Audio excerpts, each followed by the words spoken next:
ဆောင်းရာသီအတွက်ကြိုတင်ပြင်ဆင်ခြင်းပေါ့နော်အိမ်မှာရှိတဲ့အနှွေးတယ်လေးတွေပါ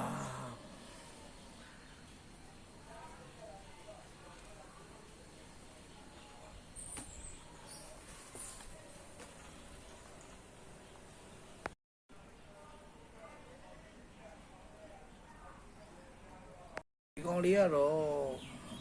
မိုးကသားလေးအနှွေးတယ်အထဲမှာတကလက်အပြင်ဘက်ကတော့မိုးကသားဗျဒီကောင်လေးတော့တည်ပါဒါကတော့မိုးကအနှွေးတယ်နောက်ကျော်ဒီဇိုင်းပေါ့ဒီကောင်လေးကတော့တည်ရဲ့သားရဲ့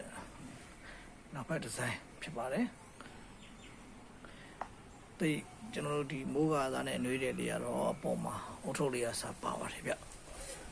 တော်တော်ကောင်းနေဗျဒီကောင်လေးကကိုလက်ဆိုင်အောင်ဝယ်တာပါ